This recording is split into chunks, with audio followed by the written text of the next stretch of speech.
The Hell's Angel spotted a poor little girl wearing his long-lost necklace. What he did next shocked. The rain drummed steadily against the metal roof of the flea market, creating a gentle rhythm that matched Raymond Miller's slow steps. His worn boots squeaked against the wet concrete as he made his way through the cramped aisles. He hadn't planned on coming here today. Hadn't planned on going anywhere, really. But the silence in his house had grown too heavy, pressing down on him until he couldn't breathe. The market was nearly empty because of the weather. A few determined vendors huddled behind their tables, while the scent of wet cardboard and musty fabric filled the air. Raymond's hands were thrust deep in the pockets of his old leather jacket, his shoulders hunched against the occasional draft that swept through the building. He didn't know what drew him to the jewelry booth tucked away in the corner. Maybe it was the soft humming he heard, a child's voice carrying over the patter of rain. The sound stirred something in his chest, a feeling he couldn't name. A little girl stood at the booth, her small fingers dancing over the displayed trinkets.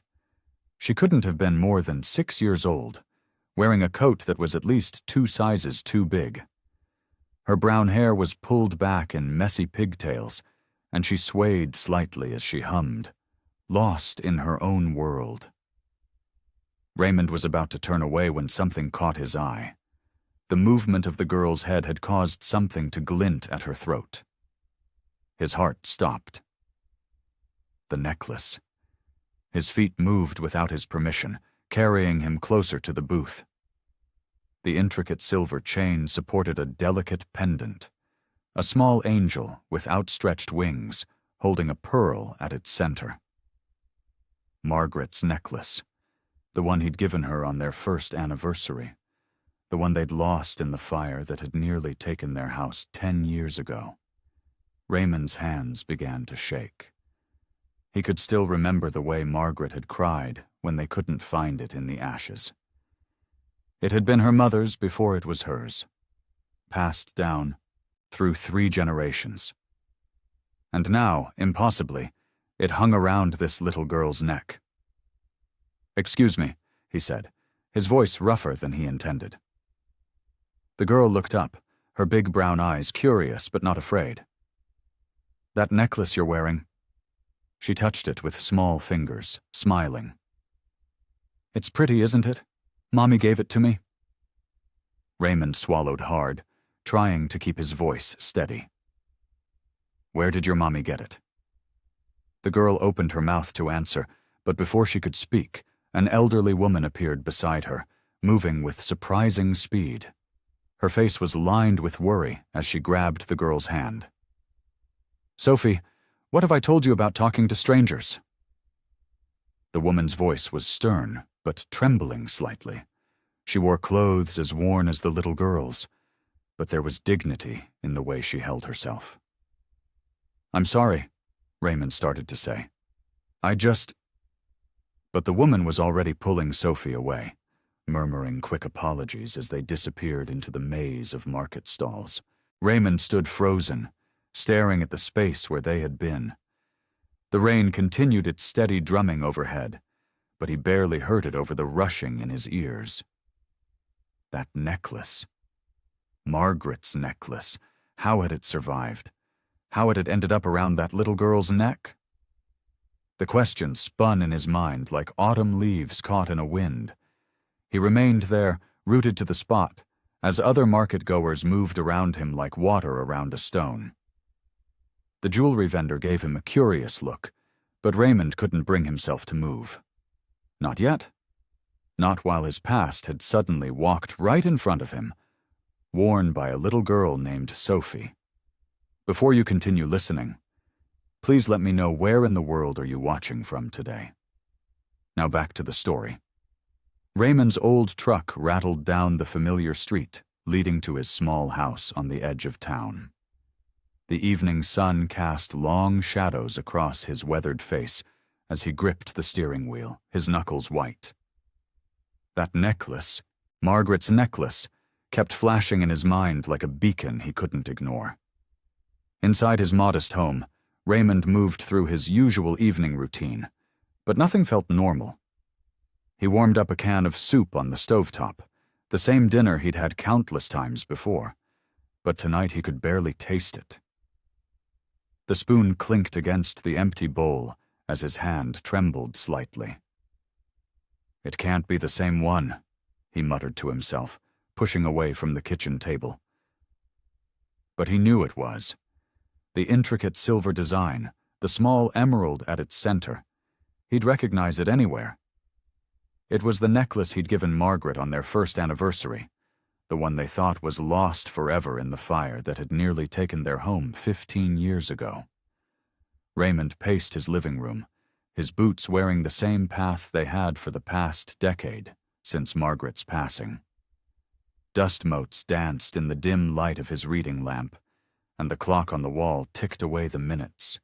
The girl's face kept appearing in his mind, those innocent eyes, the worn clothes that were a size too big, and that grandmother whisking her away so quickly. Sleep proved impossible that night. Raymond tossed and turned in his bed, the springs creaking in protest with each movement. The old quilt Margaret had made felt heavier than usual, like it was pressing him down with the weight of memories. He stared at the ceiling, watching headlights from passing cars create moving shadows across the walls. "What would you do, Margaret?" he whispered into the darkness. The silence that answered was familiar, but somehow more pronounced tonight. By the time dawn broke, Raymond had made up his mind. He didn't bother with breakfast, just pulled on his worn leather jacket and headed straight for his truck. The morning air was crisp, and a light fog hung over the streets as he drove back to the flea market. The market was just coming to life, vendors setting up their stalls with practiced efficiency. Raymond's boots crunched on the gravel as he made his way to the jewelry booth he'd seen yesterday. An elderly woman was arranging various trinkets on a velvet display cloth. "Excuse me," Raymond said, his voice rough from lack of sleep. "I'm looking for information about a necklace. Silver with an emerald. A little girl was wearing it yesterday." The woman adjusted her glasses and looked up at him. "Oh yes, I remember seeing that piece. Beautiful craftsmanship.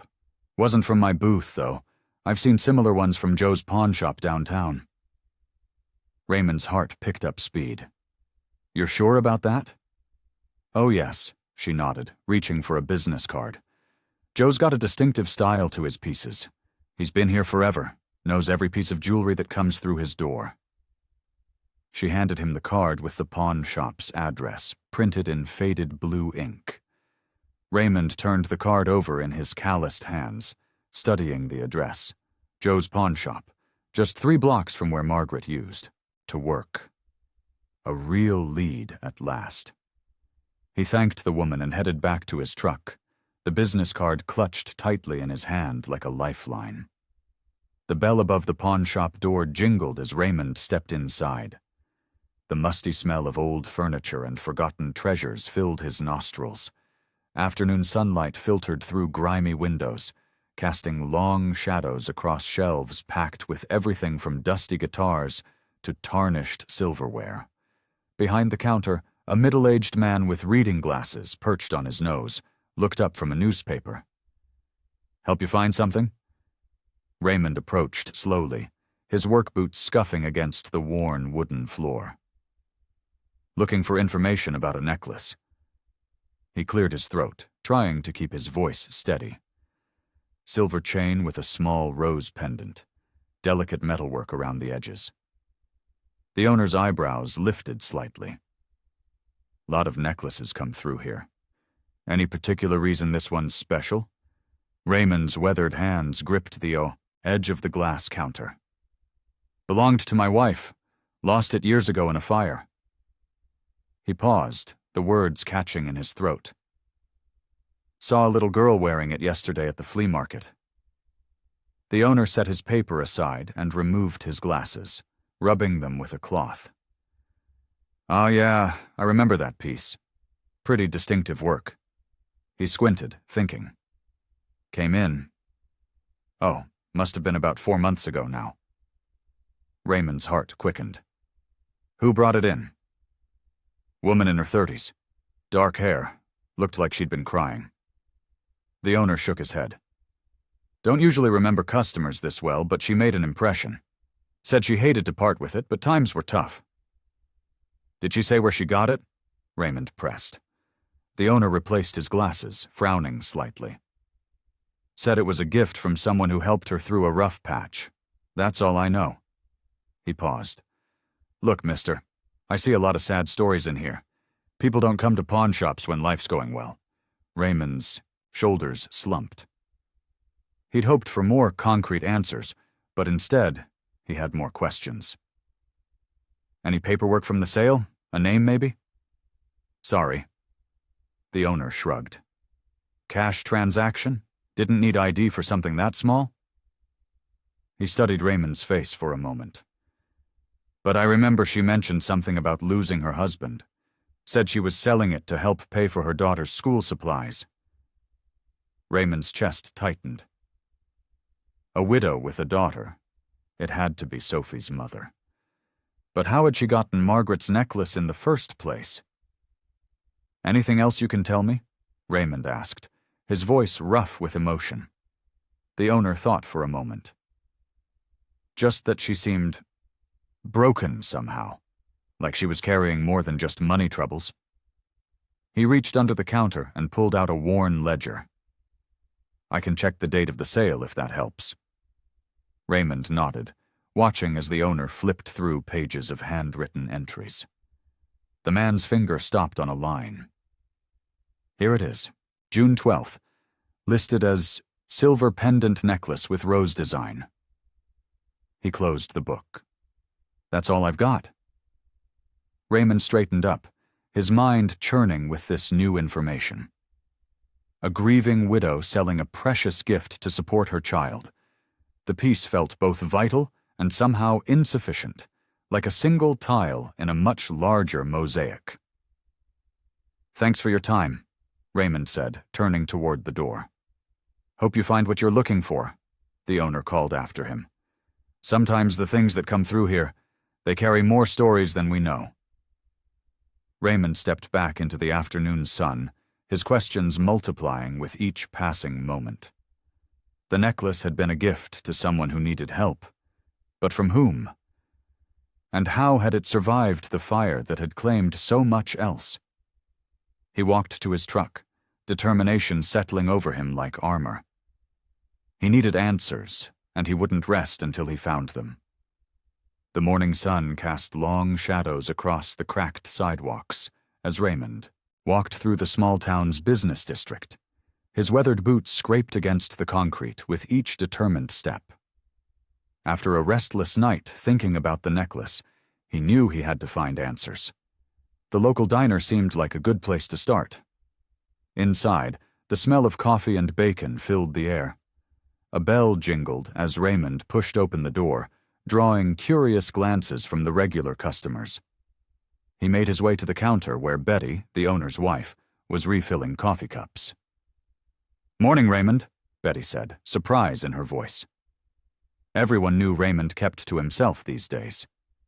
"Haven't seen you in here for months." Raymond cleared his throat. "Looking for information about a grandmother and her little girl." His voice was gruff from disuse. "Girl's about 6. Grandmother's older, thin, gray hair. Name's Miriam." Betty's face softened with recognition. "Oh, you mean Miriam and little Sophie? They come in sometimes, when Miriam can afford it."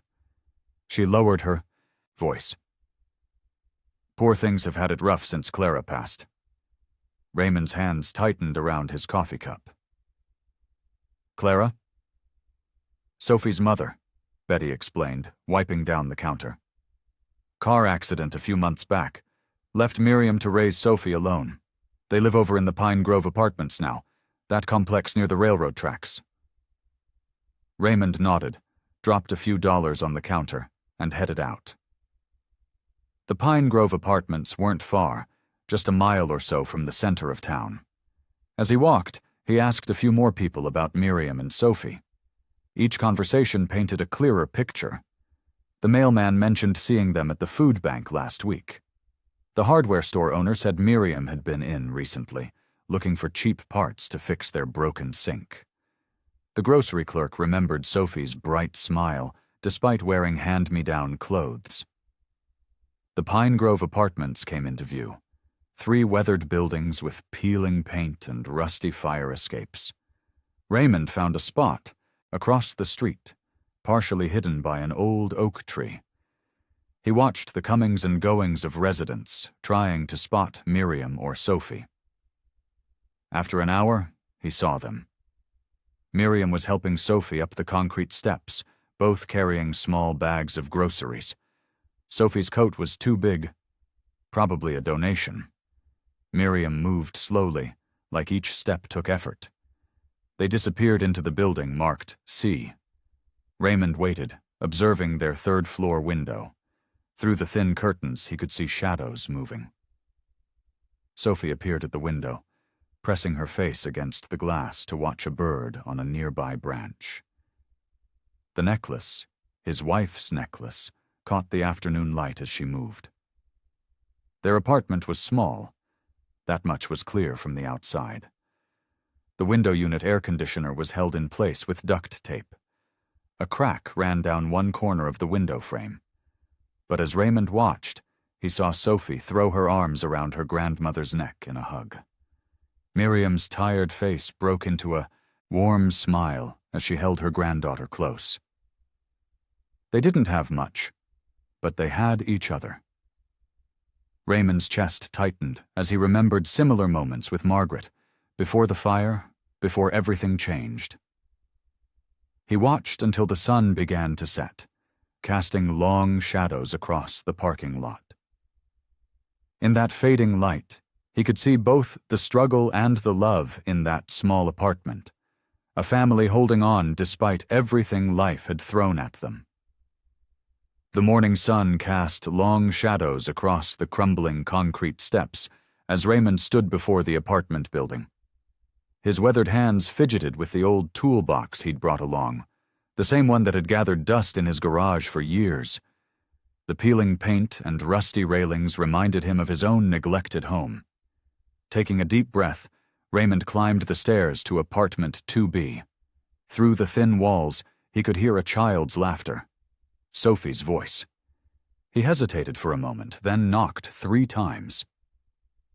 The door opened, just a crack, held secure by a chain lock. Miriam's tired eyes peered out, widening with recognition. "You're the man from the flea market," she said, her voice tight with concern. Raymond cleared his throat. "Yes, ma'am. I'm Raymond Miller." He lifted his toolbox slightly. "I noticed yesterday your screen door was hanging loose. I'm good with repairs. Used to be a mechanic. Thought maybe I could help fix it up for you." Miriam's expression remained cautious, but her eyes drifted to the toolbox. The screen door squeaked behind her, as if emphasizing his point. "I don't have money to pay for repairs," she said firmly. "No charge," Raymond said quickly. "Just trying to help a neighbor." Before Miriam could respond, Sophie's small voice piped up from behind her. "Grandma, can you fix my drawer too? It's stuck again." A ghost of a smile crossed Miriam's face. After a long moment, she closed the door, undid the chain, and opened it fully. "Come in, Mr. Miller. But I'm watching you." The apartment was small but clean, with worn furniture that had been carefully maintained. Sophie bounced on her toes near a wobbly kitchen chair, the familiar necklace glinting at her throat. Raymond felt a familiar pang, but forced himself to focus on the task at hand. "The screen door first?" he asked, setting down his toolbox. As Raymond worked, Sophie followed him around like a curious shadow, asking questions about his tools and what they did. He explained each one patiently, showing her how to hold a screwdriver properly and letting her help tighten a few screws on the kitchen chair. "You're good at fixing things," Sophie said, watching him repair her stuck drawer. Like magic, Raymond smiled despite himself. Not magic, just practice. Sometimes broken things just need a little care to work again. Throughout the day, he fixed the screen door, tightened loose cabinet handles, and repaired a leaking faucet. Miriam kept busy in the background, making coffee and occasionally checking on their progress. Her initial wariness seemed to ease slightly with each successful repair. As the afternoon light began to fade, Raymond packed up his tools. The apartment felt different now, little fixes adding up to make it feel more whole. Sophie had fallen asleep on the worn couch, the necklace rising and falling with her peaceful breaths. Miriam walked him to the door, her arms crossed but her expression softer than before. "Thank you, Mr. Miller. You didn't have to do all this." "It was no trouble," Raymond replied, picking up his toolbox. "If you need any other repairs—" "You're very kind," Miriam interrupted gently but firmly. "But we've already taken too much of your time." Her tone made it clear she wasn't ready to let him further into their lives, despite his help. Raymond nodded, understanding her protective stance. "Good evening, ma'am," he said, and stepped out into the gathering dusk, the memory of Sophie's innocent questions and the glint of that familiar necklace following him down the stairs. Raymond sat at the small kitchen table, his weathered hands wrapped around a chipped ceramic mug. Steam rose from the tea Miriam had insisted on serving him after he fixed their leaky faucet. The afternoon light filtered through thin curtains, casting soft shadows across the worn linoleum floor. "You know," Miriam began, settling into the chair across from him, "that necklace Sophie wears." Her voice trailed off as she watched her granddaughter playing with her dolls in the corner of the living room. "It belonged to my daughter Clara." Raymond's grip tightened on his mug. He kept his voice steady, though his heart raced. "Clara was your daughter?" Miriam nodded, her eyes growing distant. She was such a bright spirit, always helping others even when she was hurting inside. She took a slow sip of her tea. "Clara married young, right after high school. Her husband was a Vietnam vet, like you." Raymond shifted in his chair, memories of his own, time in Vietnam threatening to surface. "What happened to him?" "The war." Miriam's voice grew soft. "He came back different. They all did. He tried his best, but the memories—" She shook her head. One day, his heart just gave out. Clara was devastated. From the living room, they could hear Sophie humming to herself as she played. The sound provided a gentle counterpoint to the heavy conversation. "Clara struggled after that," Miriam continued. "The depression hit her hard. Some days she couldn't even get out of bed." She traced the rim of her cup with a finger. "But she tried so hard to keep going for Sophie's sake." Raymond watched as Sophie held her doll up to the window, making it dance in the sunlight. The necklace around her neck caught the light, sending tiny sparkles across the wall. "The bills kept piling up," Miriam said. "Clara sold everything of value we had, including that necklace. It broke her heart to do it, but she needed to keep food on the table." She paused, taking a shaky breath. "She never told me where she got it originally. Said it was a gift from someone who helped her during a dark time." Raymond's throat felt tight. He took another sip of tea to hide his emotion. 3 months ago, Miriam's voice cracked slightly. Clara was driving home from work. It was raining. She stopped, pressing her lips together. The roads were slick. They said she didn't suffer. Sophie looked up from her dolls, seeming to sense her grandmother's distress. She walked over and climbed into Miriam's lap, the necklace swinging gently against her chest. "Grandma, don't be sad," Sophie said, touching Miriam's cheek. "Mommy's watching over us. She told me the necklace is magic and keeps us safe." Miriam hugged Sophie close, meeting Raymond's eyes over her granddaughter's head. "She wears it day and night," she explained softly. "Won't take it off even to bathe. Says it helps her feel close to her mother." Sophie fingered the necklace, her small face serious. "It's special," she declared. "Mommy said so. It has powers that protect people who need help." Raymond watched the little girl clutch the necklace, his own memories of giving it to Margaret years ago mixing with the weight of Clara's story. The simple piece of jewelry had traveled such a long path to end up here, around the neck of this child who believed so firmly in its magic. Raymond sat in Miriam's cramped living room, his calloused hands wrapped around a chipped coffee mug. The afternoon light filtered through worn curtains, casting soft shadows on the faded wallpaper. His mind wandered to Margaret, and the familiar ache in his chest returned. "I lost my wife too," he said quietly, his voice rough with emotion. 10 years ago. Miriam looked up from her tea, her eyes softening with understanding. "It never really gets easier, does it?"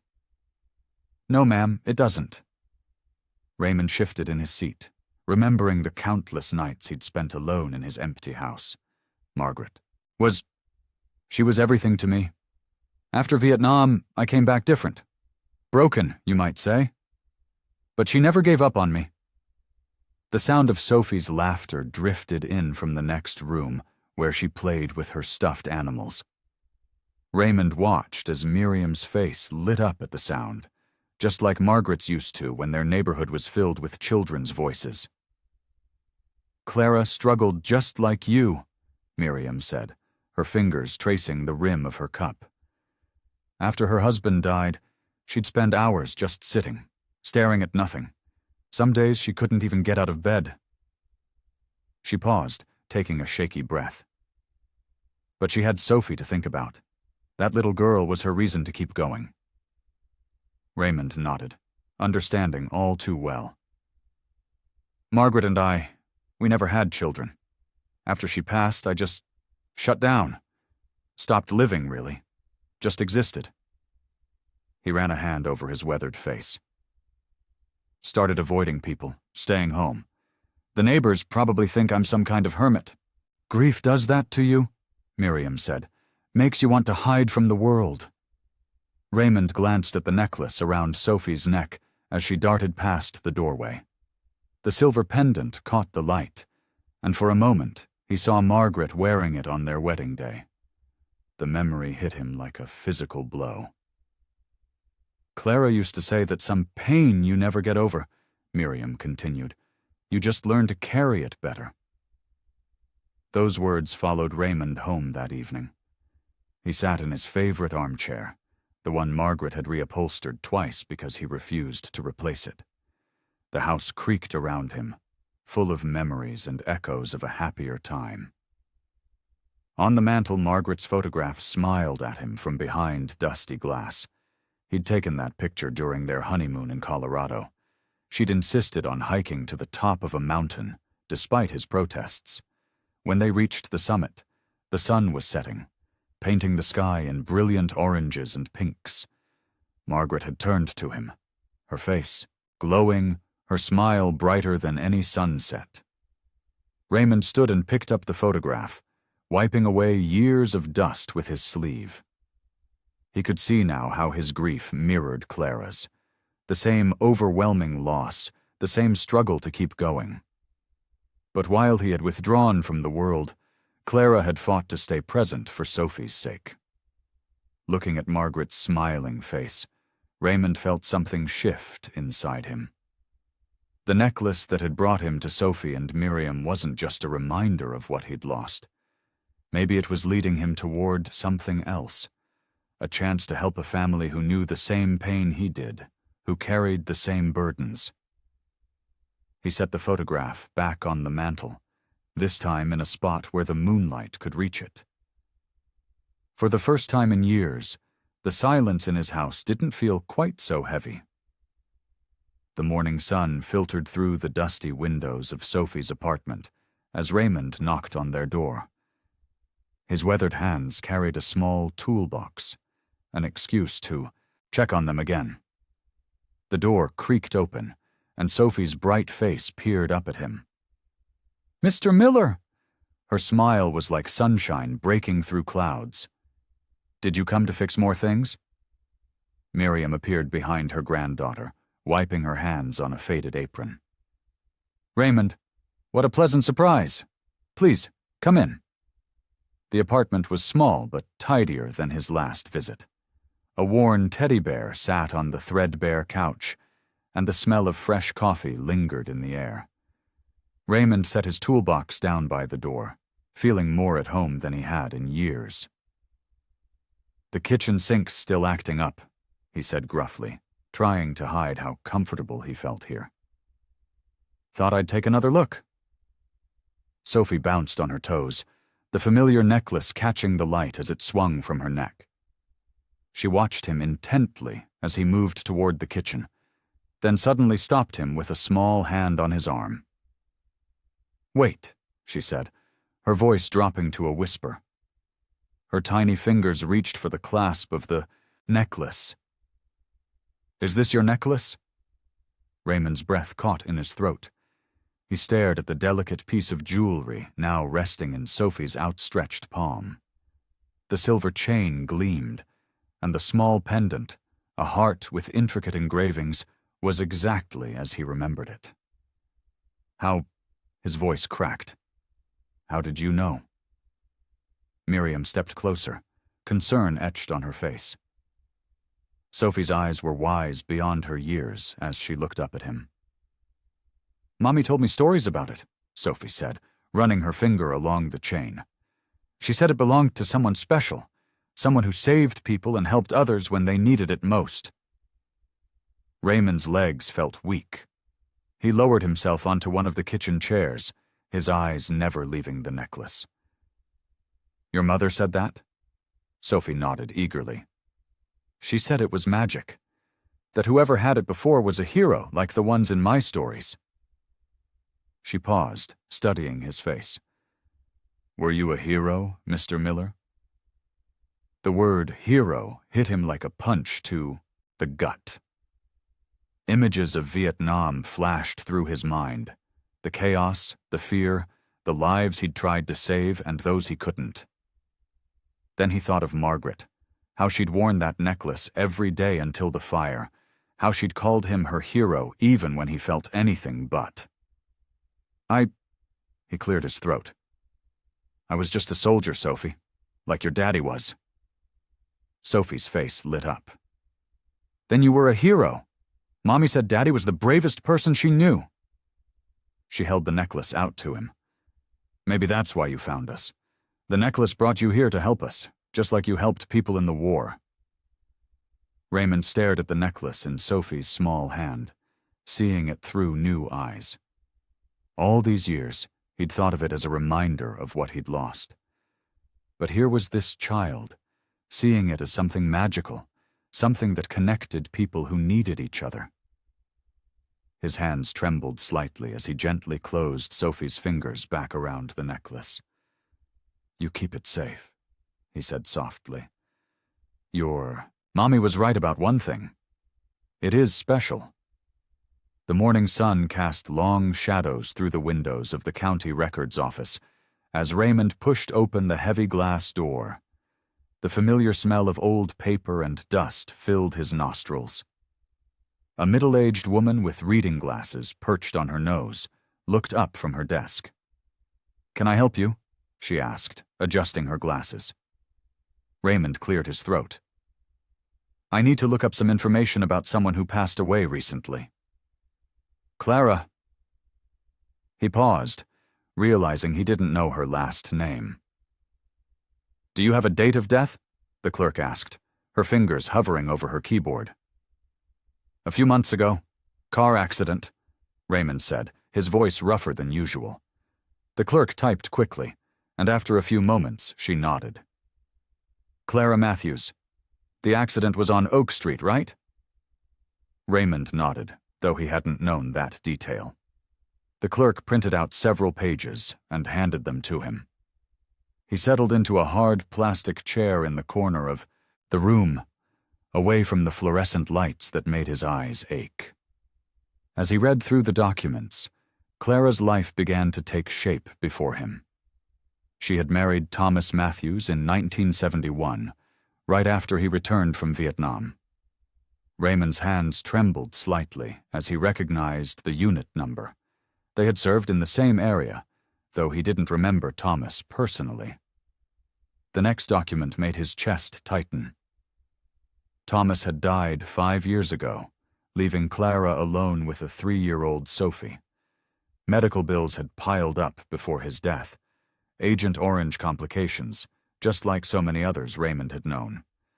He found more recent records, overdue utility notices, a foreclosure warning, and finally pawnshop receipts. The last one caught his eye, dated exactly 1 year ago. The description matched Margaret's necklace perfectly. Antique silver pendant with pearl inlay, floral design. Raymond closed his eyes, memories washing over him. He remembered the day he'd given Margaret that necklace, how her eyes had lit up, how she'd worn it every day until... He pushed the thought away. The clerk's voice startled him. "Found what you were looking for?" Raymond looked down at the papers scattered across his lap. Clara's story was there in black and white. A young widow struggling to keep her head above water, selling whatever she could to provide for her daughter. The necklace must have seemed like a lifeline when things got desperate. "Yeah," he said quietly. "I found it." He gathered the papers and returned them to the clerk. As he walked out into the bright sunlight, the weight of Clara's story pressed against his chest. She had been just like him, someone who'd lost everything in the war, one way or another. But unlike him, she'd had a little girl to think about, a reason to keep fighting even when things seemed hopeless. The pawnshop receipt played over in his mind. He could picture Clara standing at that counter, holding Margaret's necklace in trembling hands, probably fighting back tears, as she traded away something precious just to keep the lights on for another month. Raymond walked slowly to his truck, each step heavy with the knowledge of Clara's struggles. The necklace hadn't been stolen or lost. It had been sacrificed by a mother doing everything she could to protect her child. And now that same necklace hung around Sophie's neck, the last gift from a mother who had given everything she had. Raymond stood in Sophie's tiny kitchen, his weathered hands working methodically to fix the broken cabinet door. The old hinges creaked as he carefully aligned them, while Sophie sat cross-legged on a nearby chair, watching his every move with curious eyes. "Why do things break, Mr. Miller?" she asked, her small fingers playing with the necklace that hung around her neck. Raymond paused, considering her question. "Well, sometimes things just get old and tired," he said softly. "But most things can be fixed if you know how." Miriam moved quietly. Around them, folding laundry at the small dining table. The afternoon sun filtered through the worn curtains, casting warm patches of light across the faded linoleum floor. "Could you teach me how to fix things?" Sophie's eyes lit up with interest. Raymond felt a smile tug at his lips. "Sure, kiddo. Here, hold this screwdriver for me." He handed her the tool, showing her how to grip it properly. As they worked together, Sophie's questions continued, each one more thoughtful than the last. "Did you always know how to fix stuff?" "No," Raymond replied, wiping his brow. "My dad taught me. Started with bicycle chains and worked our way up to bigger things." "Like hearts?" Sophie asked innocently. "Can you fix those too?" The question caught Raymond off guard. He set down his tools and looked at her, noticing how her small fingers had wrapped around the necklace again. "Some things are harder to fix than others," he said carefully. Miriam had stopped folding laundry, her hands resting on a half-folded sheet as she listened to their conversation. "I wish this necklace could fix my heart," Sophie whispered, her voice trembling slightly. Mommy said it was magic, but... She looked down at her feet, swinging them back and forth. But it can't bring her back, can it? Raymond felt his chest tighten. He glanced at Miriam, who had tears in her eyes but remained silent, letting the moment unfold between them. "No, sweetheart," Raymond said gently, kneeling down beside her chair. "The necklace can't bring your mom back. But you know what? Sometimes the magic isn't about bringing people back. Sometimes it's about bringing new people together who can help each other."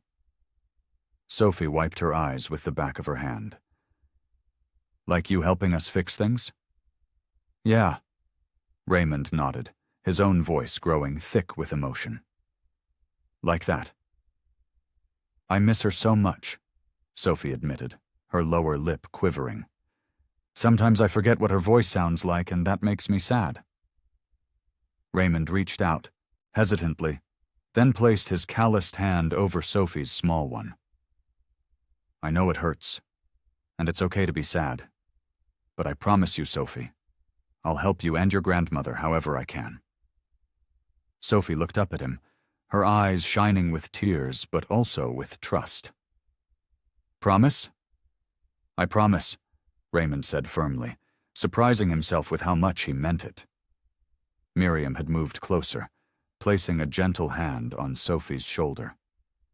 The three of them stood there in the quiet kitchen, surrounded by half-finished repairs and folded laundry, bound together by loss but also by something new, something that felt like hope. The necklace caught a ray of afternoon sun, sending tiny sparkles dancing across the wall. Sophie watched them, then gave Raymond a small smile. "Maybe the magic is different than I thought," she said softly. Miriam's hands trembled as she held the official-looking envelope. The morning sun streamed through the apartment's small window, casting long shadows across the worn carpet. She'd been dreading this moment ever since she'd fallen behind on the rent 3 months ago. Sophie sat at their tiny kitchen table, humming softly while coloring in her second-hand coloring book. The necklace gleamed around her neck, catching the sunlight. Miriam glanced at her granddaughter and quietly slipped into the bathroom, not wanting Sophie to see her distress. With shaking fingers, she opened the letter. The words blurred before her eyes. "Final notice? 3 months overdue. Vacate the premises within 30 days. Her chest tightened as she read the amount they owed. It might as well have been $1 million. There was no way she could come up with that kind of money. A knock at the bathroom door made her jump. "Grandma, are you okay?" Sophie's sweet voice called out. Miriam quickly folded the letter and tucked it into her pocket. She splashed some cold water on her face and took a deep breath. "I'm fine, sweetheart. Just washing up." When she opened the door, Sophie stood there with Raymond behind her. He'd come by to fix their leaky kitchen faucet, as he'd promised yesterday. The concern in his eyes told her he'd noticed something was wrong, but she managed a weak smile. "The sink's acting up again," Miriam said, trying to keep her voice steady. "Sophie, why don't you show Raymond where you put his tools from yesterday?" Sophie bounced away, eager to help, while Miriam busied herself gathering dishes from breakfast. Her hands shook so badly that a plate clattered against the counter. "Miriam?" Raymond's gravelly voice was soft. "What's wrong?" "Nothing," she said quickly. "Just tired, that's all." But the letter felt like it was burning a hole in her pocket. Sophie returned with Raymond's toolbox, and he got to work on the sink. Miriam tried to act normal, but her movements were jerky and distracted. When Sophie asked to go play with her dolls in her room, Miriam was grateful for the moment alone, until she realized Raymond was watching her, intently. "The letter," he said quietly. "It's bad news, isn't it?" Miriam's composure cracked. She pulled out the crumpled paper and handed it to him, her voice barely a whisper. "We're being evicted," 3 months behind on rent.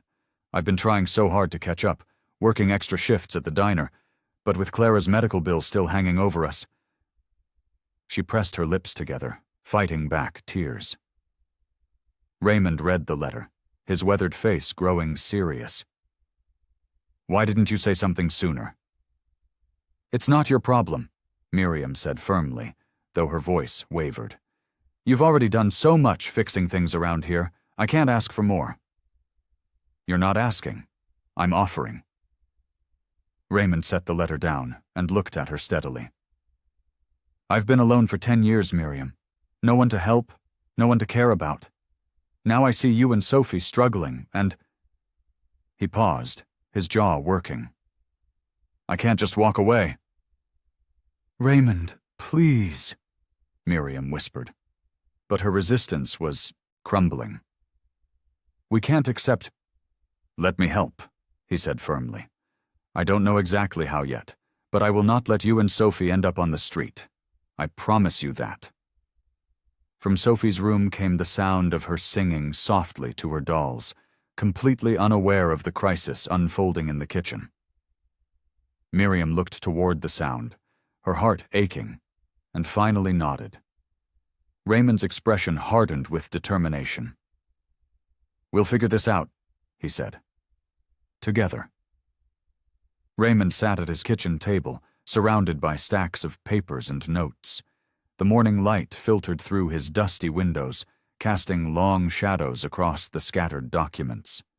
His coffee had gone cold hours ago, forgotten as he pored through website printouts and pamphlets from various organizations. "There has to be something," he muttered, running his weathered hand through his gray hair. The image of Miriam's face when she received that eviction notice haunted him.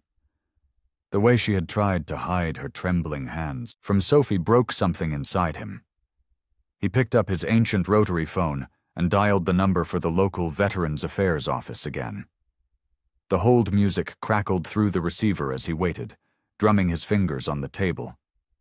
20 minutes passed before a tired-sounding clerk answered. "Ma'am, I'm calling about assistance for a veteran's widow," Raymond explained, his voice gravelly but determined. "Her name is Clara Mitchell. She passed recently, leaving behind a daughter and mother." The clerk's typing echoed through the phone. "I'm sorry, sir, but without proper documentation of her husband's service." Raymond's jaw tightened. "I understand. Thank you for your time." He placed the receiver down with more force than necessary, causing his coffee cup to rattle. Standing up, he paced his small kitchen, his military boots making hollow sounds against the linoleum floor. The morning had turned to afternoon, and he'd made little progress. The local charities he'd contacted either had waiting lists or required mountains of paperwork that would take too long to process. Raymond grabbed his jacket and headed out to his truck. The Veterans of Foreign Wars post downtown was his next stop.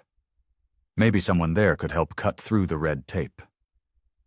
The old building stood like a sentinel on Main Street, its American flag waving proudly despite the worn exterior. Inside, the smell of coffee and cigarettes brought back memories of his own post-war days. A few older veterans sat at the bar, nodding in recognition as he entered. Raymond made his way to the office in the back, where he found Bill Thompson, the post commander, reviewing paperwork. "Hell Angel," Bill greeted him, using Raymond's old nickname. "Haven't seen you around in years." Raymond settled into the chair across from Bill's desk. "Need your help, Bill. Got a situation with a veteran's family." For the next hour, Raymond explained Sophie and Miriam's story. He watched as Bill's expression shifted from casual interest to genuine concern. The commander pulled out a thick binder and started flipping through pages. "There's a program we started last year," Bill said, finding the page he wanted. "Works with the local bank to provide emergency assistance to veterans' families. Might be able to help with their situation." Hope flickered in Raymond's chest as Bill made a phone call to the program coordinator. He listened intently as Bill explained the circumstances, noting how he emphasized Clara's military connection and Sophie's vulnerable position. "They'll review the case," Bill said after hanging up. "Should hear back within a few days. No guarantees, but they've helped similar cases before." Raymond stood, extending his hand to Bill. "Appreciate it more than you know. That's what we're here for, Hell Angel. Taking care of our own." As Raymond drove home, the weight on his shoulders felt slightly lighter.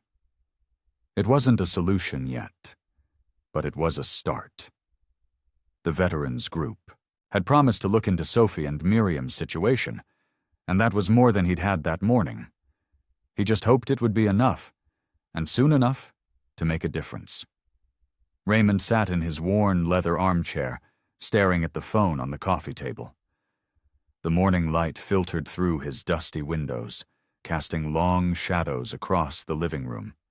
His calloused fingers drummed against the armrest, a nervous habit he'd picked up during his time in Vietnam. The Veterans Assistance Group had promised to call back today with news about help for Sophie and Miriam. The clock on the wall ticked away, each second feeling like an eternity. Raymond thought about Sophie's bright eyes and Miriam's tired smile. The weight of their situation pressed heavily on his chest. He hadn't felt this kind of responsibility for anyone since Margaret passed away. When the phone finally rang, Raymond's hand shot out to grab it before the first ring ended. "Hello?" His voice came out rougher than he intended. "Mr. Miller?" A woman's professional tone carried through the receiver. "This is Patricia from the Veterans Support Network." Raymond sat up straighter. "Yes, I've been waiting for your call." "I'm sorry, Mr. Miller, but I'm afraid I don't have good news." Patricia's voice softened. "We've reviewed the case, but there are some complications with the paperwork." Raymond's jaw tightened. "What kind of complications?" "Well, since Clara's husband's service records were partially damaged in a fire at the records facility, we can't verify all the necessary information. Without complete documentation, our hands are tied by regulations." "But you know he served. I told you about his unit." Raymond's free hand clenched into a fist. "I understand your frustration, Mr. Miller, but we have strict protocols. Without the proper documentation, we simply can't process the application." Patricia paused. "Perhaps you could try other charitable organizations." Raymond's throat felt tight. "I've already tried most of them. They're either out of funds or have waiting lists months long." "I truly am sorry, Mr. Miller. If anything changes with the documentation situation, please don't hesitate to contact us again." After hanging up, Raymond slumped in his chair. The silence in his house felt oppressive. He'd been so sure this would work. The Veterans Group had seemed like their best chance. He walked to his kitchen window, which overlooked his small backyard. The old oak tree's leaves rustled in the breeze, reminding him of the way Sophie's face lit up whenever she saw him coming to visit. How could he face her now? How could he tell Miriam that another door had closed? Raymond's reflection in the window glass looked older than he remembered. The lines around his eyes seemed deeper, his expression more worn. He'd promised himself he would help them, but every attempt led to another dead end. Pulling out a chair at his kitchen table, Raymond sat heavily. His eyes fell on the stack of papers he'd collected, applications, rejection letters, and notes from his research into assistance programs. Each one represented another failure, another broken promise. The afternoon sun cast long shadows across his kitchen floor. Raymond thought about all the repairs he'd made in Sophie and Miriam's apartment. Simple fixes for broken things. But this wasn't something he could fix with his tools and know-how.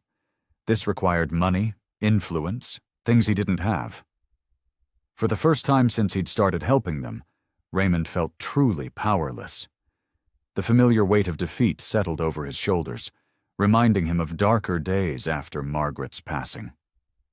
He'd thought he could make a difference, thought he could be the hero Sophie believed him to be. Now he wasn't so sure. He pushed away from the table, suddenly unable to look at the pile of rejection letters any longer. What good was he to them if he couldn't even help them keep a roof over their heads? Raymond sat at Miriam's small kitchen table, watching as she nervously twisted a dish towel between her weathered hands. The morning light filtered through the worn curtains, casting shadows across her worried face. Sophie was at school, leaving them free to talk openly about their mounting problems. "I've been looking at places," Miriam said quietly, her voice trembling slightly. "Other towns, you know. Cheaper places." She couldn't meet Raymond's eyes as she spoke, focusing instead on a crack in the linoleum floor. Raymond's stomach clenched. "You're thinking of moving? What choice do we have?" Miriam's shoulders sagged under the weight of her worry. "The rent keeps going up, and my jobs barely cover our basic needs. Sophie needs new shoes for school, and I—" She trailed off, blinking rapidly to hold back tears. Raymond watched her struggle to maintain her composure. In the weeks he'd known her, he'd never seen Miriam this close to breaking. She was always the strong one. The practical one who kept everything together for Sophie's sake. "There's a town about 3 hours north," she continued, her voice barely above a whisper. "The cost of living is lower there. We could start fresh, maybe find a small place." "But Sophie's whole life is here," Raymond interrupted, his throat tight. "Her school, her friends—" "Don't you think I know that?" Miriam's voice cracked. She stood up abruptly, walking to the sink to hide her face. "Every time I think about uprooting her again, after everything she's been through." She gripped the edge of the counter until her knuckles turned white. Raymond felt helpless. He'd tried everything he could think of, called every veterans organization, spoken to social services, even approached local charities. But the bureaucratic red tape and waiting lists seemed endless. Time was running out, and he was watching their options disappear one by one. "The veterans group called this morning," he admitted reluctantly. "They can't help. Something about Clara's husband's service records being incomplete and without proper documentation." Miriam turned back to face him, and the defeat in her eyes hit him like a physical blow. "You've done so much already, Raymond. More than anyone else has. But maybe it's time to accept that some things just can't be fixed." Her words echoed in the small kitchen, heavy with resignation. Raymond thought about Sophie, about how she'd started to trust him, how she'd show him her drawings from school and tell him stories about her day. He thought about the necklace that had brought them together, its supposed magic now seeming like a cruel joke. "I promised to help," he said, his voice rough with emotion. "I promised Sophie—" "Sometimes promises get broken," Miriam cut in gently, "no matter how much we wish they wouldn't." She walked back to the table and placed a gentle hand on his shoulder. "Sophie will understand. She's stronger than we give her credit for." Raymond stared at his calloused hands, feeling utterly useless. All his years of experience, all his connections, all his efforts, none of it seemed to matter in the face of cold, hard reality. The thought of Sophie and Miriam being forced to leave, of losing this unexpected family he'd found, left him feeling hollow inside. He cleared his throat, trying to keep his voice steady. "When do you think you'll have to go?" "The end of the month," Miriam replied softly. "That's when the eviction notice takes effect." Raymond nodded numbly, the weight of failure settling heavy on his shoulders. 2 weeks. They had 2 weeks, and he had no more cards left to play. Raymond sat in his worn leather armchair, staring at the stack of papers on his coffee table. Research about veteran benefits, housing assistance programs, and charity organizations lay scattered across the surface, each one a dead end. His shoulders slumped under the weight of defeat. The old clock on his wall ticked away, its rhythm matching his heavy heartbeat. Outside, rain pattered against his windows, creating a melancholic backdrop to his troubled thoughts. He thought of Sophie's bright smile and Miriam's quiet dignity. The idea of them being forced from their home made his stomach turn. He reached for his cold coffee, grimacing at the bitter taste. The morning light struggled to pierce through the gray clouds, casting shadows across his living room. His phone sat silent on the table, a reminder of all the disappointing calls he'd made over the past few days. "What would you do, Margaret?" he whispered to the empty room, his eyes drifting to her photograph on the mantel. His late wife had always known how to find solutions when things seemed hopeless. The sharp ring of his phone cut through the silence, making him jump. Raymond reached for it with weary resignation, expecting another rejection from one of the many organizations he'd contacted. "Hello?" His voice was gruff from disuse. "Mr. Miller? This is Sarah Matthews from First Regional Bank," a friendly voice responded. "I hope I'm not catching you at a bad time." Raymond straightened in his chair. No. What can I do for you?" "Actually, Mr. Miller, it's what we might be able to do for you." There was a rustling of papers on the other end. "We've been reviewing some cases for our Veterans Relief Program, and your name came up through our partnership with the local VA office." Raymond's heart skipped a beat. "Veterans Relief Program?" "Yes, sir. It's a new initiative we've started to help veterans and their families who've experienced significant hardship." Sarah's voice grew warmer. "We understand you lost your wife some years ago." "Yes, 10 years ago," Raymond replied softly, his free hand gripping the armrest. "I'm very sorry for your loss, Mr. Miller. The reason I'm calling is that we've identified you as someone who qualifies for our assistance program. This includes support for veterans who want to help other veterans' families in need." Raymond leaned forward, his pulse quickening. "What exactly does that mean?" "Well, Mr. Miller, through this program, we can offer a small grant that can be used to assist families of deceased veterans with housing costs and other essential expenses."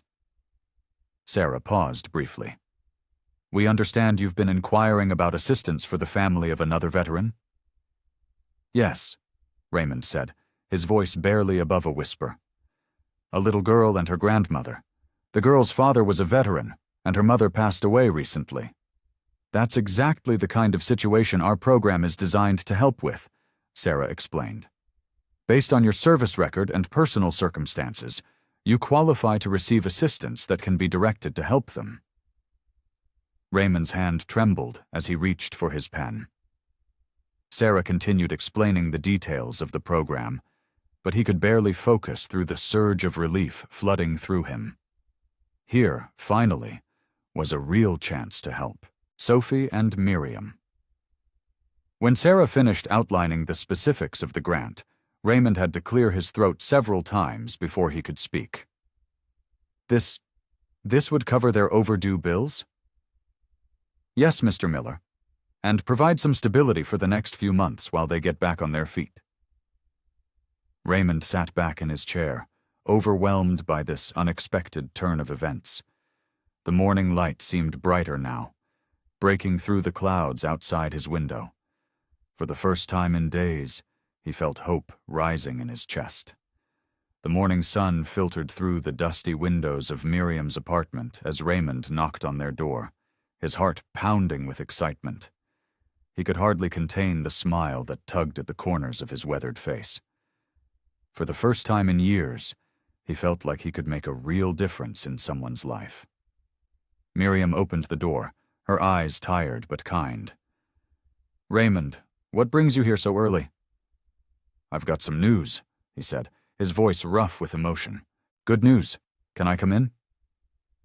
Sophie peeked around her grandmother's skirt, her small face lighting up at the sight of him. The necklace glinted at her throat, catching the morning light. Inside, Raymond sat at their small kitchen table while Miriam made coffee. Sophie climbed into the chair next to him, swinging her legs back and forth. "Remember how I've been making some calls?" Raymond began, his hands wrapped around the warm coffee mug Miriam had given him. "Well, yesterday I got a call from the bank." Miriam's face fell slightly. "Oh, Raymond, you didn't have to—" "Just listen," he said gently. "There's this program for veterans and their families. Because of my service record and—" He paused, swallowing hard. "Because of what happened with Margaret, I qualify for a special grant." Sophie looked between them, her eyes wide with curiosity. "What's a grant?" "It's like a gift," Raymond explained, smiling at her. "A gift that's going to help you and your grandmother stay in your home." Miriam's hands flew to her mouth. "What?" "The grant will cover your back rent and give you some breathing room for the next few months," Raymond said, his voice growing thick. "You don't have to leave." For a moment, nobody moved. Then Sophie let out a squeal of joy and launched herself from her chair into Raymond's arms. He caught her, surprised by the sudden movement, and found himself holding her tight as she wrapped her small arms around his neck. "Thank you, thank you, thank you," she chanted, squeezing him with all her might. Miriam stood frozen, tears streaming down her face. "I don't know what to say," she whispered. "You don't have to say anything," Raymond replied, still holding Sophie. The little girl's warmth against his chest felt like a healing balm on his old wounds. Miriam crossed the small kitchen and joined them, wrapping her arms around both Raymond and Sophie. The three of them stood there, connected in their relief and gratitude. "See?" Sophie said, pulling back to look at Raymond with bright eyes. "I told you the necklace was magic." Raymond looked at the familiar piece of jewelry that had once belonged to his Margaret. He thought about all the twists and turns that had brought him here, to this moment, holding this little girl who believed in magic while her grandmother wiped away tears of joy. Watching Miriam and Sophie embrace again, Raymond felt something shift inside him. The hollow space in his chest that had been empty for so long didn't feel quite so empty anymore. Their joy, their relief, their love for each other, it filled him up in a way he hadn't experienced since losing Margaret. He realized that in trying to help them, he had found something he didn't even know he was missing: a family. The necklace had indeed worked its magic, though not in the way young Sophie imagined. It had brought them together, healing wounds they all carried, creating connections where there had been only loneliness before. Raymond sat at Miriam's small kitchen table, his weathered hands wrapped around a steaming cup of coffee. Morning sunlight streamed through the worn curtains, casting a warm glow across the room. The relief of knowing they could stay in their home had lifted a heavy weight from all their shoulders. "I've been thinking," Raymond said, his voice gentle but firm. "I know some people in town who might be able to help you find steady work, Miriam, better than those part-time jobs you've been juggling." Miriam adjusted her reading glasses, looking up from the pile of papers scattered across the table. "That's kind of you, Raymond, but I'm not sure who'd want to hire someone my age." "Age doesn't matter when you've got experience," Raymond replied. "Martha down at the library needs someone to run their after-school reading program. You're good with kids, and the hours would let you be home when Sophie's done with school." Sophie, who had been coloring quietly at the end of the table, perked up. "Grandma could read stories to other kids like she reads to me?" "That's right," Raymond nodded, a small smile crossing his face. "And there's more. The Veterans Support Group I contacted, they have a whole network of resources we haven't even tapped into yet. There's assistance for utilities, food programs, even education funds for Sophie when she's older." Miriam's eyes welled up with tears. I never thought. I've been so focused on just getting through each day, I didn't know where to look for help. Raymond reached across the table and patted her hand. Sometimes we get so caught up in carrying our burdens alone that we forget to look around for helping hands. He pulled out a small notebook from his shirt pocket. I've made a list of people we can talk to. The hardware store needs a part-time cashier for mornings. The community center runs free computer classes if you want to learn new skills. Sophie abandoned her coloring book and climbed onto Raymond's lap, something that had become natural over the past weeks. Can I help too? She asked, her small fingers reaching for his notebook. You sure can, sweetheart, Raymond chuckled. Your job is to keep being the bright, smart girl you are and do well in school. Miriam wiped her eyes with the corner of her apron. I don't know how to thank you, Raymond. You've given us so much more than just help with the bills. You've given us hope. Sophie wrapped her arms around Raymond's neck, nearly knocking his coffee cup over. When I grow up, she declared with all the certainty of a 6-year-old, I want to be just like you, Mr. Raymond. Like me? Raymond asked, surprised. Sophie nodded vigorously. Strong and kind and helpful. Mom always said we should help people who need it, just like you do. Raymond felt his throat tighten with emotion. He looked at Sophie's innocent face, then at Miriam's grateful smile, and realized that in trying to help them rebuild their lives, he had somehow rebuilt his own. Being kind isn't hard, he said softly, hugging Sophie back. Sometimes all it takes is reaching out when someone needs a hand. Miriam reached across the table and squeezed his arm. You've done so much more than that, Raymond. You've shown us that we're not alone. The community center buzzed with activity as Raymond held the heavy glass door open for Sophie and Miriam. The old brick building wasn't much to look at from the outside, but inside it was warm and welcoming. Colorful artwork decorated the walls, and the sound of children's laughter echoed through the hallways. What is this place? Sophie asked, her small hand clutching Miriam's as she looked around with wide eyes. It's a special place, Raymond explained, his gruff voice softening, where people come together to help each other out. The main room was filled with families, some sitting at round tables, others gathered near a small kitchen area where volunteers served coffee and snacks. Raymond noticed how Sophie's eyes lit up when she spotted a group of children playing with blocks in the corner. Look, Grandma! Sophie tugged at Miriam's sleeve. Can I go play? Miriam glanced uncertainly at Raymond, who gave her an encouraging nod. Go ahead, sweetheart, she said. Just stay where I can see you. As Sophie skipped toward the other children, Raymond guided Miriam to a nearby table. A kind-faced woman approached them with 2 steaming cups of coffee. I'm Linda, she said, setting the cups down. You must be Miriam and Raymond. Sarah from the Veterans Office told me you'd be coming by today. Miriam wrapped her hands around the warm cup, her shoulders relaxing slightly. Yes, that's right. Raymond thought it would be good for us to meet others. From across the room, they could hear Sophie's giggle as she helped another little girl build a tower of blocks. A boy about her age joined them, offering more blocks from his collection. Sophie seems to be fitting right in, Linda observed with a smile. We have quite a few children her age who come here regularly. Many of them have lost parents, too.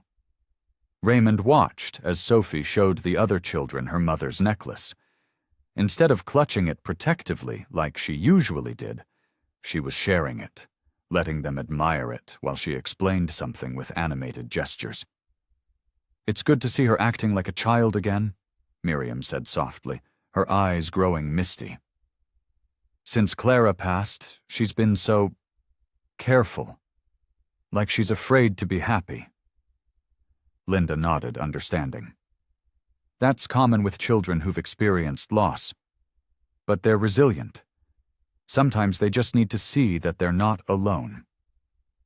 As they talked, more parents and grandparents joined their table. Raymond listened as they shared their stories, tales of loss, struggle, and healing. He noticed how Miriam's posture changed as she realized these people understood exactly what she was going through. Sophie's laughter rang out again, drawing their attention. She was now part of a small circle of children, all sitting cross-legged on a colorful rug, while one of the volunteers read from a picture book. Her face was bright with joy, completely absorbed in the story. Raymond felt something warm spread through his chest as he watched her. For the first time since he'd met her, Sophie looked completely carefree. Just a regular 6-year-old girl enjoying a story with new friends.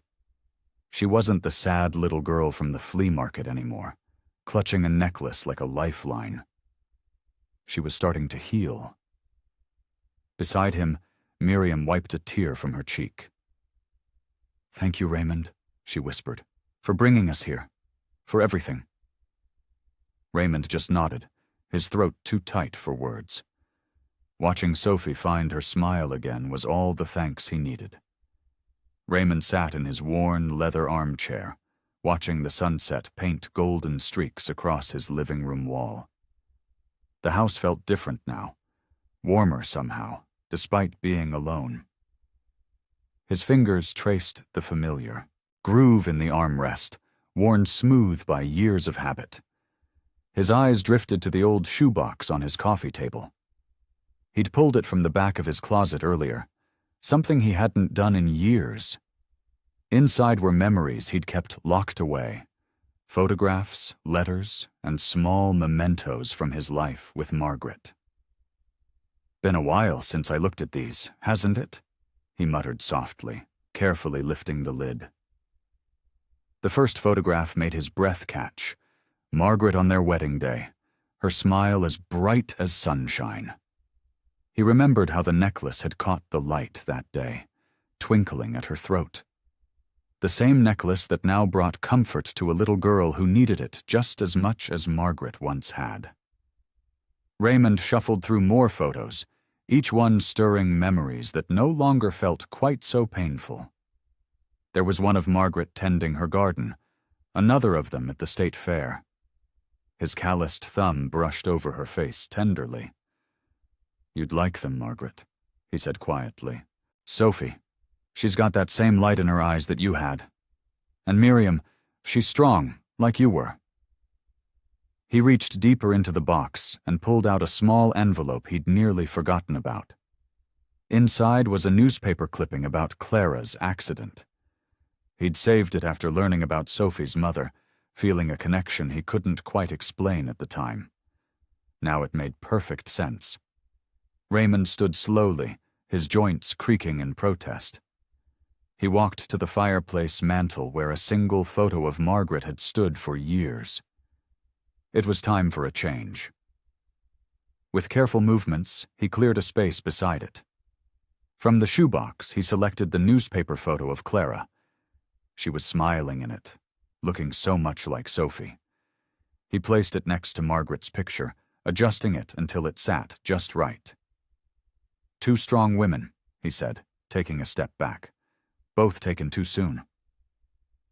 The photos seemed to belong together, just as their stories had become intertwined.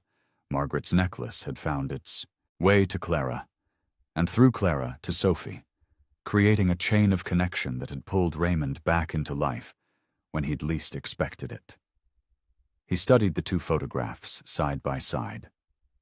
Margaret's familiar smile and Clara's gentle eyes looked back at him, and for the first time in years, the sight didn't bring pain. Instead, he felt a profound sense of peace.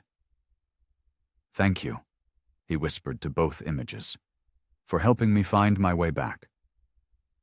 The setting sun cast one final ray through the window, illuminating both photographs. Raymond stood there, hands in his pockets, letting the moment wash over him. The empty house didn't feel so empty anymore. Somehow, through loss and grief, He'd found something he never expected, a new family, a new purpose, and finally, a way to heal. End of scene. The autumn breeze rustled through the park's maple trees, sending golden leaves dancing through the air. Raymond sat on a weathered wooden bench, watching Sophie chase after a bright red ball across the grass. Her laughter echoed across the park, pure and genuine, warming his heart in a way he hadn't felt in years. "She hasn't laughed like that in months," Miriam said softly beside him. She pulled her worn cardigan tighter around her shoulders, her eyes twinkling as she watched her granddaughter play. Raymond nodded, his throat tight with emotion. "Kids are tough. They bounce back when given half a chance." Sophie ran back to them, her cheeks flushed pink from running. "Grandma! Raymond! Did you see how far I kicked it?" She beamed with pride, her small chest heaving from the exercise. "Sure did, kiddo," Raymond said, ruffling her hair. The necklace, his wife's necklace, caught the sunlight as it swung from Sophie's neck. Somehow it didn't hurt to see it anymore. Instead, it felt right, like it had found its proper home. "Can we have our picnic now?" Sophie bounced on her toes, eyeing the basket Miriam had packed. "I'm starving," Miriam chuckled, reaching for the wicker basket.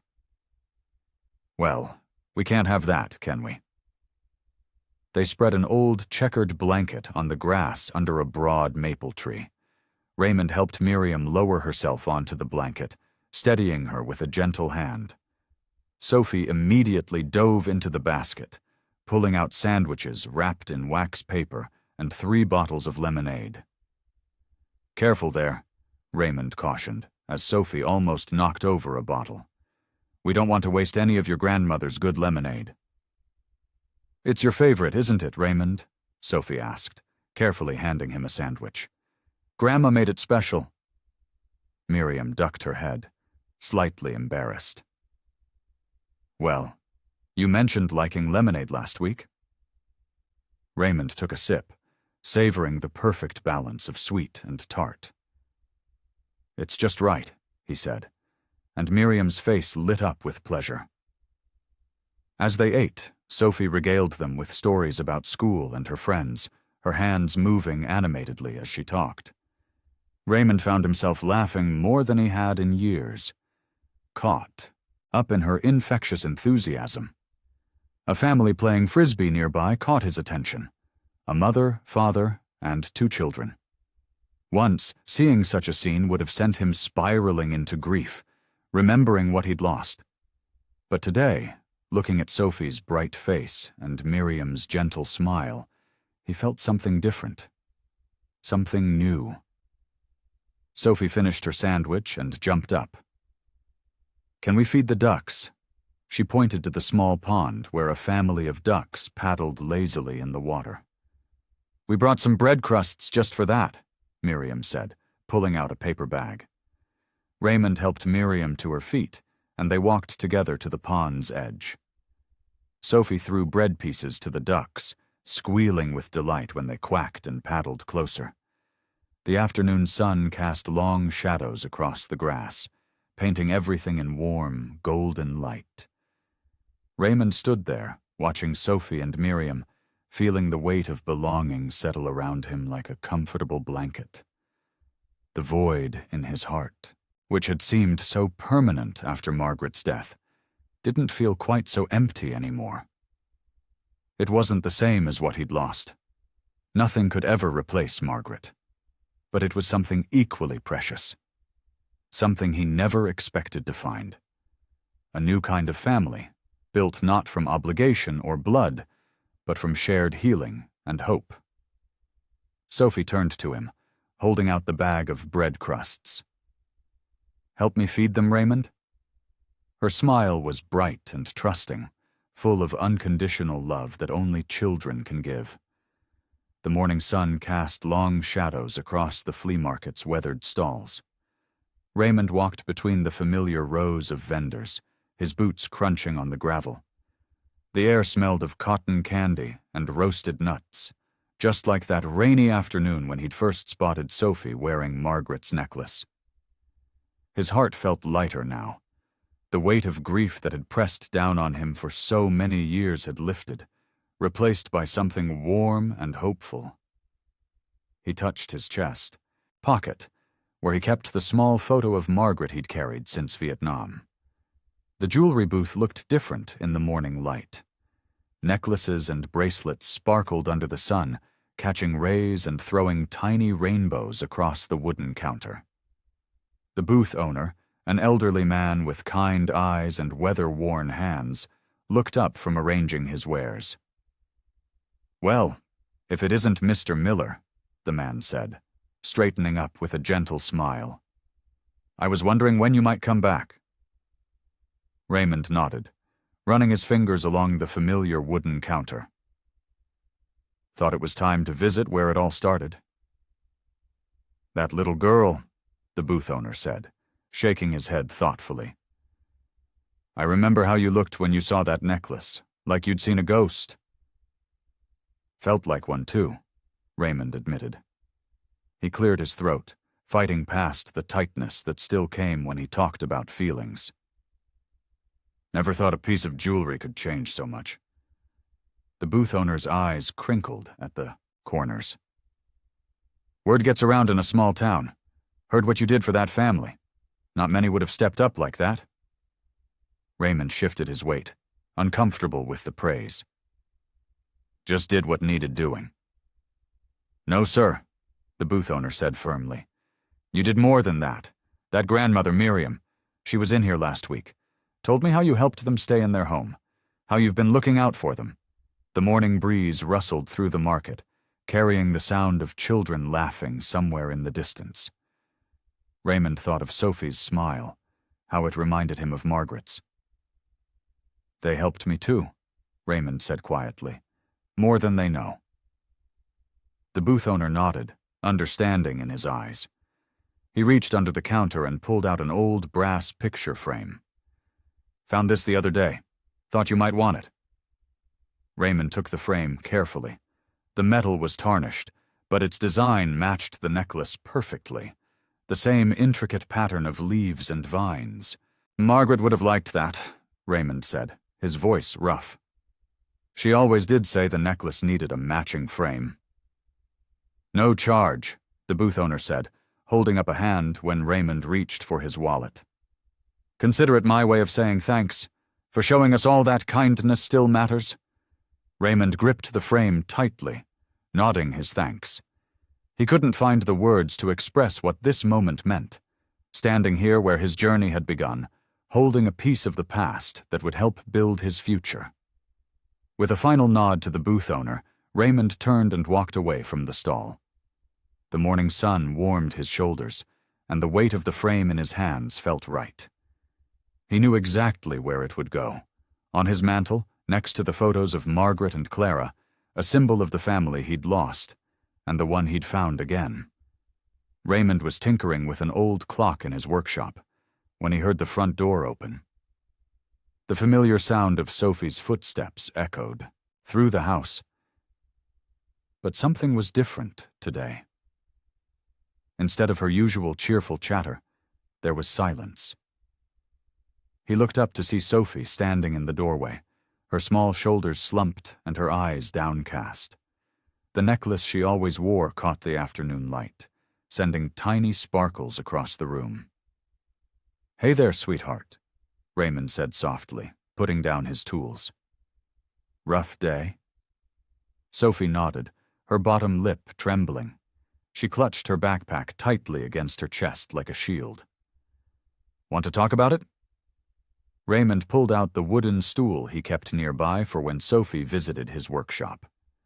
Sophie climbed onto the stool, her feet dangling above the floor. "Tommy said I was weird because I don't have a mom and dad like everyone else." Her voice was barely a whisper. "And Sarah laughed when I told them about the magic necklace." Raymond's heart ached.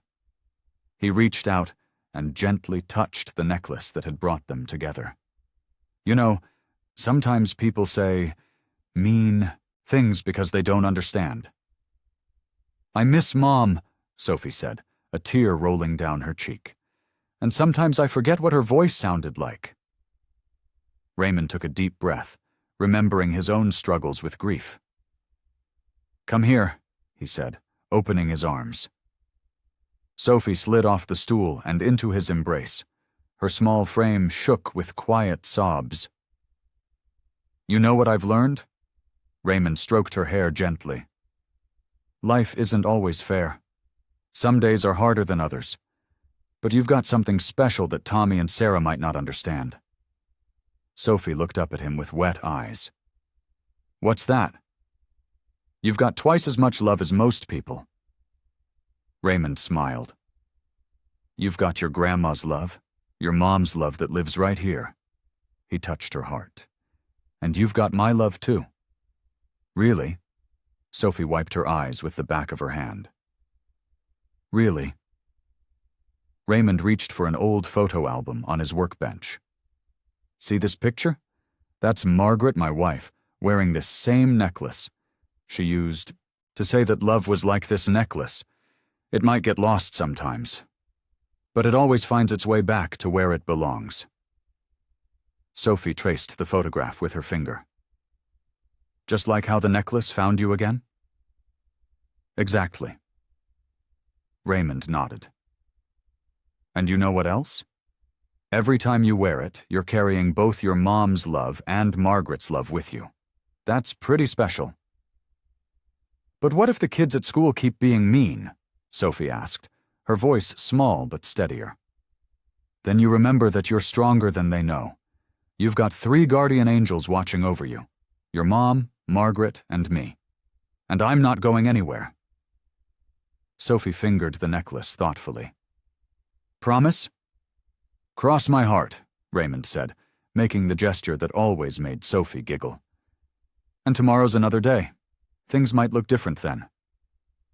Like when you fix broken things in your workshop, Sophie asked, looking around at the various projects scattered about. Just like that, Raymond agreed. Sometimes things need a little time and care to work right again.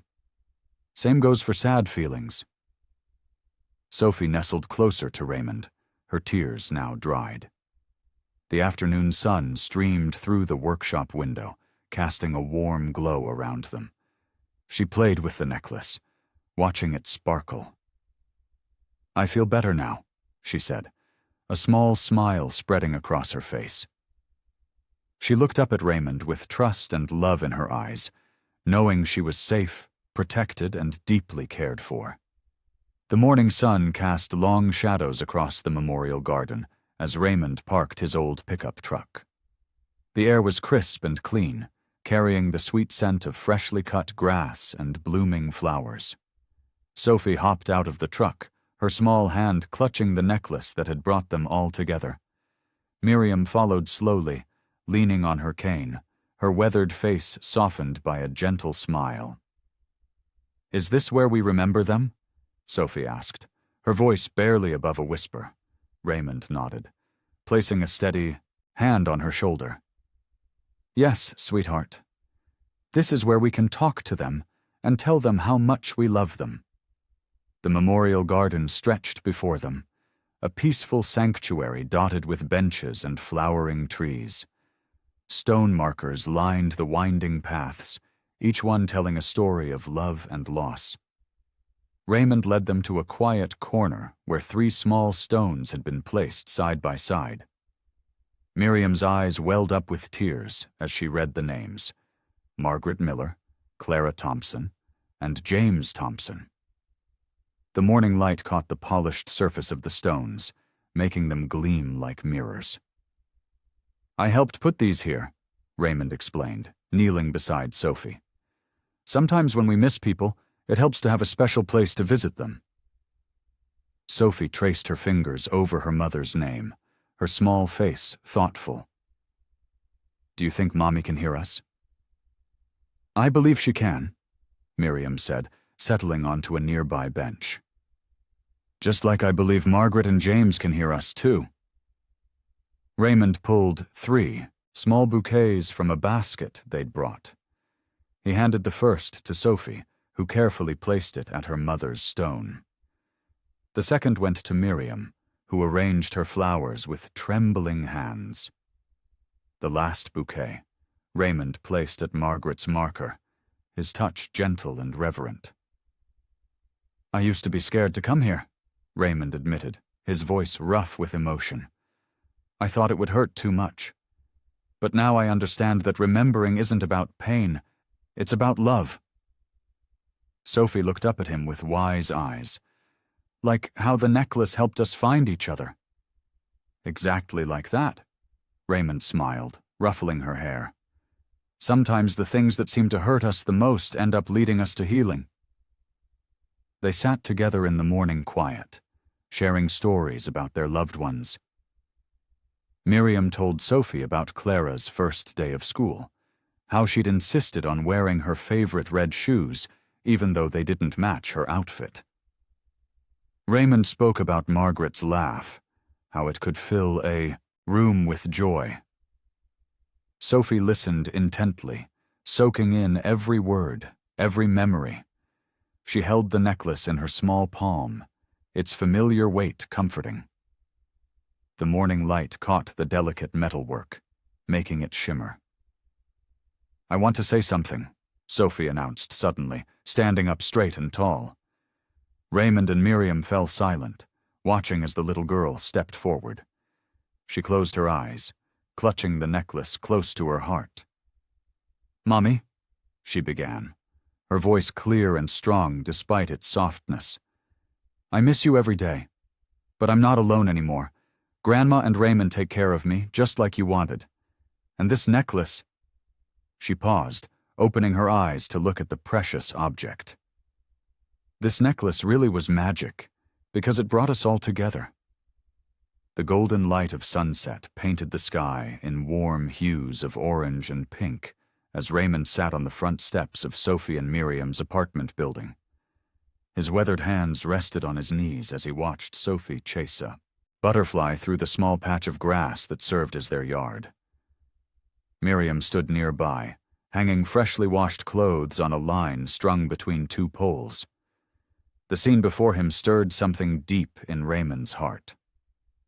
Just months ago, he'd been a lonely man, haunted by memories of loss and grief. Now, watching Sophie's pigtails bounce as she ran and hearing her delighted giggles, he felt truly at peace. "Grandpa Ray!" Sophie called out, using the nickname she'd given him weeks ago. "Look what I found!" She rushed over to him, cupping something in her small hands. Raymond leaned forward, his eyes crinkling at the corners. "What have you got there, sweetheart?" Sophie carefully opened her hands to reveal a small, iridescent feather. The necklace, his wife's necklace, swung gently from her neck as she bent forward to show him her treasure. "It's magical, just like my necklace," she declared with absolute certainty. "Is that right?" Raymond asked, his voice gentle. He reached out to steady the pendant that hung from her neck, remembering how it had once belonged to Margaret. The silver surface caught the evening light, throwing off tiny sparkles that danced across Sophie's face.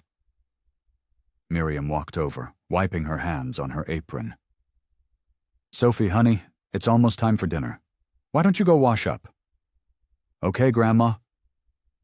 Sophie carefully tucked the feather into her pocket and skipped toward the building's entrance, humming a tune under her breath. Miriam sat down next to Raymond on the steps, her movements slow but graceful.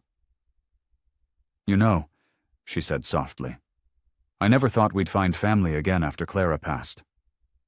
But here you are." Raymond nodded, his throat tight with emotion.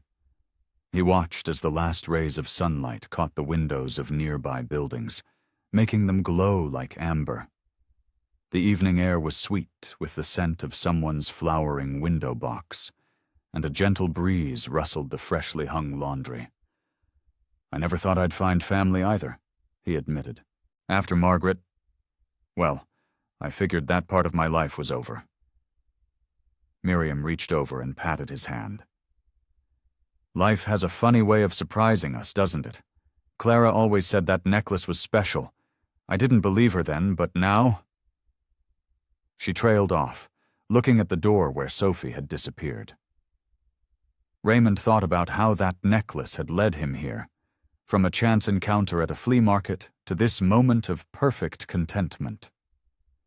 He remembered the weight of grief that had once seemed permanent, how it had lifted gradually as he'd gotten to know Sophie and Miriam. The necklace that had once represented his greatest loss now symbolized something entirely different. Through the window, they could see Sophie setting the table for dinner, carefully placing 3 plates just so. She was wearing one of her new dresses, bought with money from the Veterans Fund, and had tied ribbons in her hair that morning. The sight of her, happy and secure, filled Raymond with a profound sense of rightness. The warmth in his chest had nothing to do with the setting sun, and everything to do with the knowledge that he belonged here, with them. They had created something precious together, a family built not from obligation or blood, but from choice and love. Raymond smiled, watching Sophie wave at them through the window. The necklace caught the last rays of sunlight as she moved, sending out tiny flashes of brightness, like hope made visible. I hope you like this story. Please share what's your favorite part of the story, and where in the world you are watching from. Have a wonderful day.